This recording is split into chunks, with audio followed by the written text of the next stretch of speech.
Hey guys, Terrence here. I'm having issues with some front end work on my Chevy Avalanche.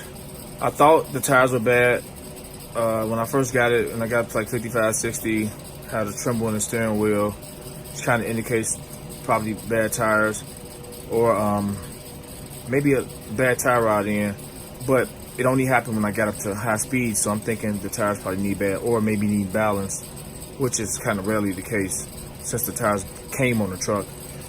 So I'm just thinking I needed some tires, but it has got excessively worse since then, and I'll show you guys a quick clip of what it's doing right now. Look at this, it's shaking terribly bad. I'm only doing about 20 miles an hour, 25 miles an hour, and I can feel that it's on the driver's side.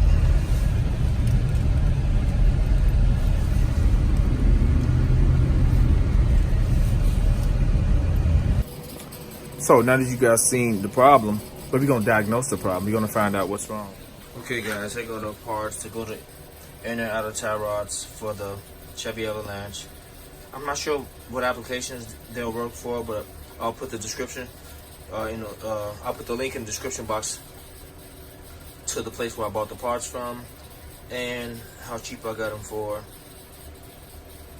And it should show what applications they'll work for. So this is the 2005 Chevy Avalanche I'm working on, and we're about to get started. Let's jack this thing up and get on some stands. Okay guys, I'm gonna do this in steps because it's so cold out here. I lubed them up. Before I continue on, of course I got my jack stand here, and my jack also for protection. Product recommendation. This WD-40, it's a little bit more expensive than a regular can, but this stuff is impressive. Very impressive. I've been using it for a few months now, and I'm very pleased with this product. So you guys should check it out. If you're having any problem with kind of rusted screws or screws that's stuck, that penetrant is incredible. It is extremely incredible. So just a quick product recommendation, something I use, and I'll continue to use it unless it makes something better. But yeah, I'm very pleased with that. So I got a flathead screwdriver, some pliers, and this is pretty much that's all I'm gonna need.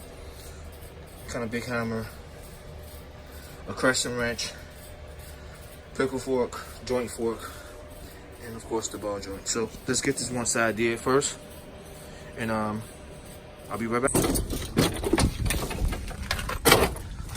Okay guys, there's the cotter pin in the bolt. Took a second to zip off. Took me literally less than 2 minutes to do this. Of course with the air, it just shoots the nut off. It's an 18 millimeter. A 3/4 will work, but 18 millimeter is a super snug fit, and that's what you want to go. You don't want to strip it out. So 18 millimeter for that. We're gonna get the big crescent wrench and put on that back bolt. First I'm gonna beat this with a hammer. Let me try to film this.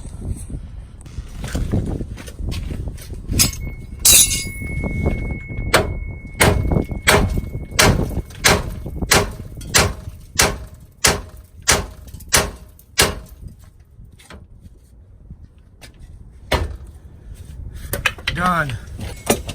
I didn't have to use this. I didn't need this.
Okay, guys.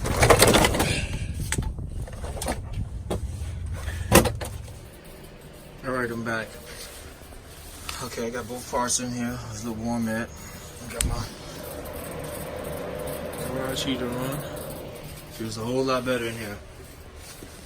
So, the goal for me is actually came with the screw. Just in case you bought the tie rod by itself, it actually came with the, it has to be the adjuster screw. It goes here or there. But this one came with its own. The outer tie rod, the inner tie rod came with its own. So the outer tie rod came with the additional screw for this. And cotter pin and screwed it. Tightens it down. So my goal here is to get it as close as possible to this one. I'll make the adjustments as I'll drive a couple times to make the adjustments, but my goal before I do the other side is to get it as close as I can to this one. That's why I took it off in one solid piece, because the steering wheel is straight right now and I don't want it to be out of whack. So I'm gonna connect these and get it close. Be right back. Okay, guys, I got them as close as I possibly can by eye. I left the grease screw out so I can stick the other grease screw on the old one inside of the hole that's dead center to me, as with the joint itself is dead center, so I can actually stick that in the hole to get a good reading as far as, or a good gauge on how close these are in size. So I don't care about the boot. The boots are different. What I'm worried about is the surface of this. And I think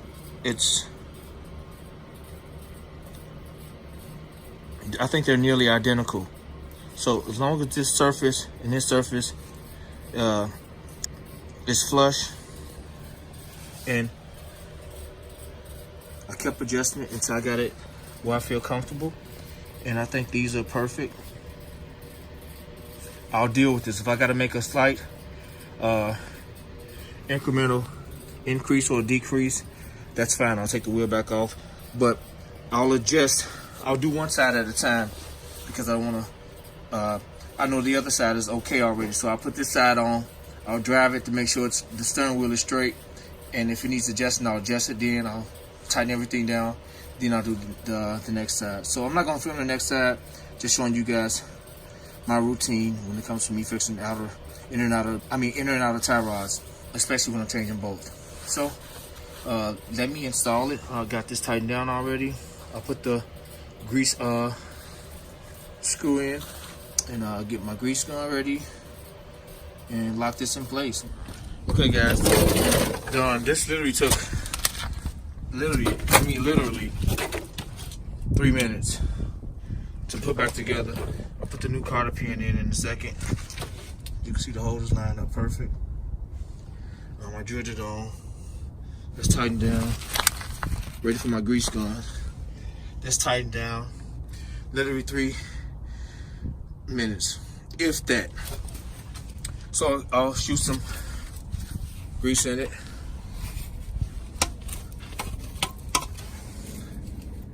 Pump some grease in it real quick. Okay, we're greased up.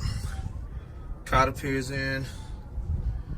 Tighten at the joint right here, at this section, and that's tightened. So let's put the wheel back on and see what we got for this side, so I can go to the other side.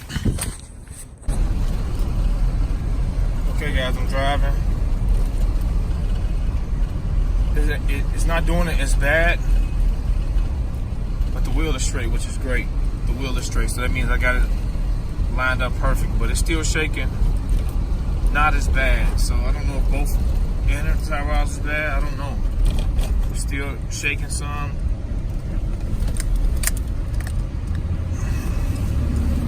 It's riding smooth, but it still got that shake to it. Like I said, it's not as bad. All right, guys. I just got done with this side, the passenger side.